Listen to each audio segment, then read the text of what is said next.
This is Eric from Pack Hacker, and today we're taking a look at the Modern Dayfarer Tech Pouch, which I've been testing for the past 2 weeks. If you find this video helpful, make sure you subscribe so we can continue making content like this to help you travel smarter. Let's dive in.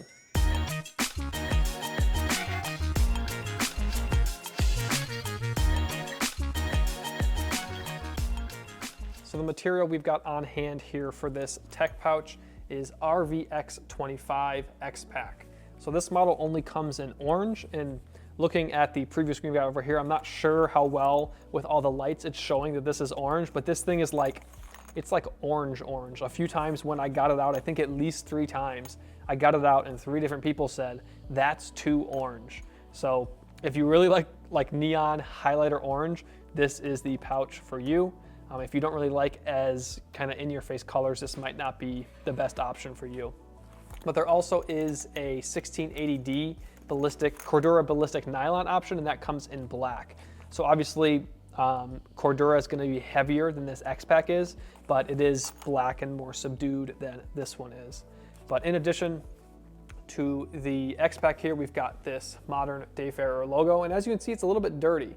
And I've noticed throughout my testing phase, I would like clean it off, and I don't know exactly what gets on there, whether it's like dust or dirt or whatever, but whatever that material is made of, it kind of grabs onto things. It's not the end of the world, but it is like if you like things to be perfectly clean at all times, for whatever reason, that logo likes to pick things up a little bit. But the zipper that runs around the exterior of this is a YKK, and it has an AquaGuard finish, as you can see. So you've got that little bit of extra water resistance, and I do like that it has that extra protection. But when you're going around corners, it can be just like a little bit slow, and I don't know. Like as I said, I like the protection, but it's just not as quick to open, especially around certain corners. Sometimes it just gets a little bit stuck. And one other thing is that, so let me bring these together perfectly here. So obviously this adds water resistance, but as you can see there between the 2 zipper heads, there is a small hole. So I can't say that this has happened to me. It hasn't been an issue. Water hasn't gotten inside this. But if you were in the perfect conditions, in theory, water could sneak through that small hole. And that's more depending on where the zippers are on the pack. Like obviously they kind of come to a curve here at the end of the track.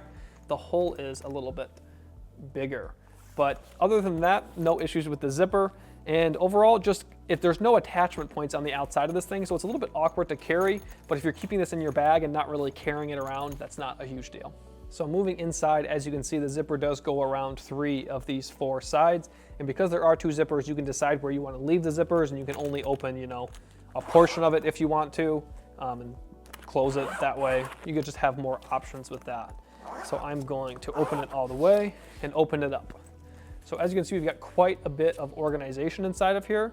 This thing kind of reminds me of like back in the old movies when doctors would do like house calls, they'd come with that little kit. This kind of reminds me of that little kit because it's just like a big rectangle and you can fit a bunch of stuff inside here. So starting on this side, we've got 2 of these mesh pockets here. This mesh is not stretchy. It's like I don't know exactly what to call it. It's probably not more durable, but it's like got like a hard plastic mesh. So you can see what's inside, which I dig. So you know what's where. Like, oh, these are my headphones. This is my charging, and then I got a cable down here. So you know what's inside, but it's not going to stretch. But it doesn't really matter because, again, there's no depth to this. So if you were to put too much stuff in here, that zipper is not going to close. But this pocket here on the top is a bit bigger. I'd say this is about 2/3, maybe a little bit less. Then this is about 1/3, maybe a little bit more of this side of the pocket. But YKK zippers, again, open easy. This one goes up a little bit on this side. Just really easy to see everything that's stowed inside there, which I really dig. But moving on to this side over here, it's kind of like a daisy chain up here, but it's elastic. So this stretches and you can get quite a bit of gear inside there if you want to. So I've just got a charging cable here, a universal charging cable. Got an S-beaner stashed in here. So actually you could attach one of these on the zipper if you wanted to. It's far from perfect, but that way you could attach it to something if you wanted. But I do worry about attaching this to the zipper long term. You wouldn't want to break the zipper and then this thing won't close. But that stows nicely inside there. Any bigger than this though, and it would be too wide. And then I've just got 2 pens in the same one here. So obviously these have a little hook there, so I was able to attach it even though they didn't fill up the elastic. but I was able to fit 2. I could probably even fit 3 or 4 inside there if I needed to. Which we've got 1, 2, 3, 4, 5 different places to stow things. You could put SD cards, like different, I'm having a brain fart right now, a flash drive in there. It's been a long time since I've used one of those, stylus, whatever you need to.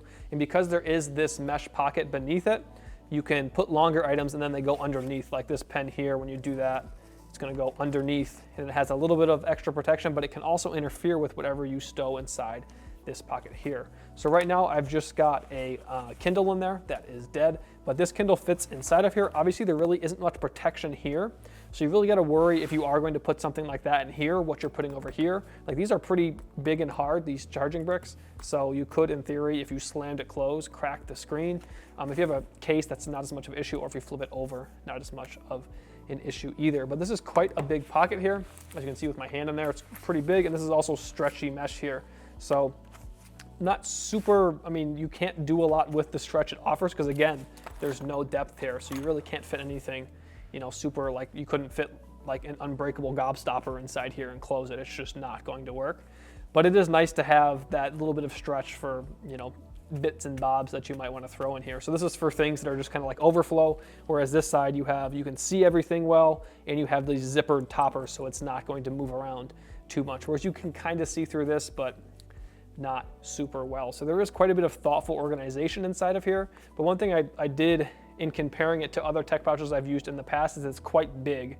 And the analogy I've made is like, this is like a full meal, whereas maybe another tech pouch is like a protein bar. It's like you're getting the same nutritional value, everything's gonna fit inside of here, but you're getting a lot smaller package with the protein bar. But with this, you can really see everything. You can see all the ingredients and everything that's going into your tech kit here, and you know that everything's here, you can see it, and it's right in front of you. So there you have it, the Modern Dayfarer Tech Pouch. Thanks for keeping it here at Pack Hacker, your guide to smarter travel. We'll see you in the next one.